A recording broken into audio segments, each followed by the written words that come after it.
नमस्कार, मी प्राध्यापक doctor Nandini Wagh, department of geography, Pankaj arts and science college Chopda. आज आपण पाहणार आहोत जागतिक लोकसंख्या दिन याविषयी माहिती. 11 जुलै हा दिवस जागतिक लोकसंख्या दिन म्हणून जगभर दरवर्षी साजरा केला जातो. हा दिवस का साजरा केला जातो तर 11 जुलै 1987 रोजी जगातील 5 अब्जावे मूल युगोस्लावियामध्ये जन्माला आले. तेव्हापासून 11 जुलै हा दिवस जागतिक लोकसंख्या दिन म्हणून जगभर पाळला जातो. लोकसंख्या वाढीमुळे निर्माण होणाऱ्या समस्याविषयी जनसमुदायात जागृती निर्माण व्हावी म्हणून हा दिवस साजरा करण्यात येतो. 1987 ते 2011पर्यंत जागतिक लोकसंख्या 2 अब्जाने वाढली. 31 ऑक्टोबर 2011 रोजी 7 अब्ज झाली. तर आशिया, युरोप, आफ्रिका, अमेरिका आणि ऑस्ट्रेलिया या 5 खंडामधील देशात सर्वात कमी लोकसंख्या आहे आणि अगदीच कमी वेगाने वाढणारी लोकसंख्या म्हणजे ऑस्ट्रेलियाची होय.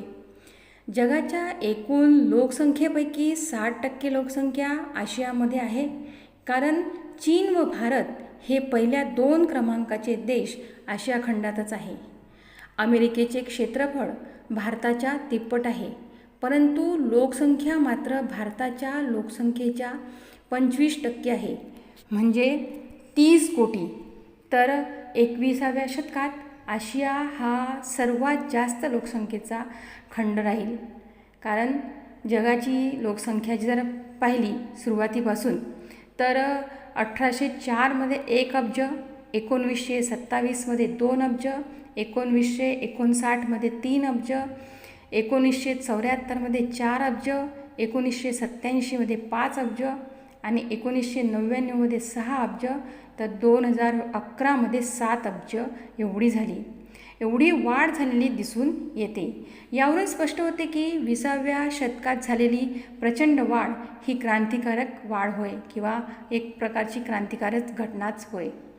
आज झपाट्याने वाढणाऱ्या लोकसंख्येमुळे अन्न, वस्त्र, निवारा, दारिद्र्य, बेकारी, रोगराई, पर्यावरणीय असमतोल, स्थलांतर, पाणीटंचाई, गुन्हेगारी अशा अनेक प्रश्न उद्भवायला लागलेले आहे.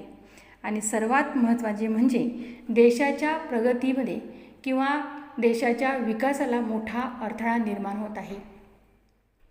तसेच अन्नाचे अपुरे सेवन, गरिबी, दारिद्र्य यामुळे कुपोषण, भूकबळी, अर्धपोषण असे अनेक प्रश्न निर्माण होत आहे. त्यामुळे लोकसंख्येचा पोषण दर्जा हा सुद्धा देशाच्या कल्याणासाठी आणि विकासासाठी महत्त्वाचा घटक आहे. लोकसंख्या जितकी जास्त तितका पृथ्वीवर पर्यावरणीय असमतोलनाचा प्रश्न निर्माण होणार आहे. त्यामुळे वाढत्या लोकसंख्येला नियंत्रित करणे हा महत्त्वाचा मुद्दा आहे. पर्यावरणाच्या गंभीर समस्या आज मोठ्या प्रमाणात उद्भवत आहे. वाढत्या लोकसंख्येला अन्न, वस्त्र, निवारा मिळण्यासाठी नैसर्गिक साधनांचा मोठा वापर होऊ लागला.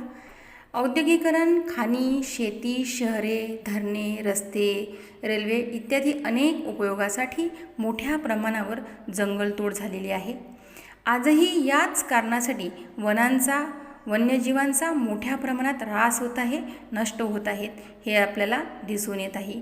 ही समस्या एवढ्यावरच थांबली नसून प्रदूषण, तापमानवाढ, हवामानातील बदल असे अनेक पर्यावरणीय बदल आज आपल्याला मोठ्या प्रमाणात दिसून येत आहे आणि या सर्वांचा परिणाम संपूर्ण सजीव सृष्टीवर झालेला दिसून येतो. आज आपण एकीकडे झाडे लावा, झाडे जगवा अशी नारे लावतो आणि दुसरीकडे वाढत्या लोकसंख्येमुळे जंगल नष्ट करीत आहोत. दरवर्षी शेतीसाठी, वस्तीसाठी देशात हजारो हेक्टर जंगले तोडली जातात. वाढत्या लोकसंख्येमुळे उद्योगासाठी नद्या, नाले आणि भूजल, अन्न आणि निवारा कमी पडू लागला आहे. नैसर्गिक साधनसंपत्ती नष्ट होऊ लागली आहे. वाढत्या लोकसंख्येमुळेच एकूण निसर्गाचा म्हणजेच पर्यावरणाचा समतोल बिघडू लागला आहे.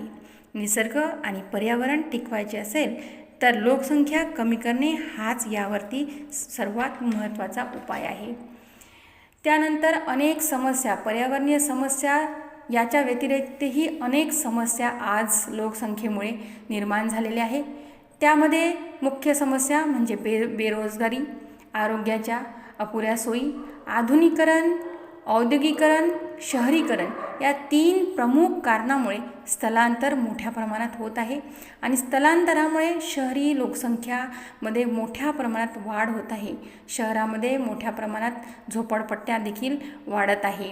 याचे उत्तम उदाहरण सांगायचे झाल्यास तर मुंबईमध्ये सर्वात जास्त झोपडपट्ट्या आज आपल्याला दिसून येतात. अशा प्रकारे लोकसंख्या वाढीमुळे अनेक समस्या निर्माण झाल्या आहेत. या सर्व समस्यांचा उपाय म्हणजे लोकसंख्या कमी करणे हाच यावरचा उपाय आहे. सर्वसामान्य नागरिकांसाठी लोकशिक्षण, प्रलोभने आणि एक कुटुंब एक मूल हे समीकरण ठेवल्यास लोकसंख्या कमी होऊ शकेल. लोकसंख्या वाढीमुळे होणाऱ्या समस्यांकडे लोकांचे लक्ष वेधणे, त्याविषयी जनजागृती करणे आणि या समस्येविषयी लढा देणे यासाठी हा दिवस साजरा केला जातो. सर्वात महत्त्वाचं म्हणजे लोकसंख्या कमी करणे हा या दिवसाचा मुख्य उद्देश. अशा प्रकारे आज आपण जागतिक लोकसंख्या दिन याविषयी माहिती जाणून घेतली. त्याबद्दल धन्यवाद.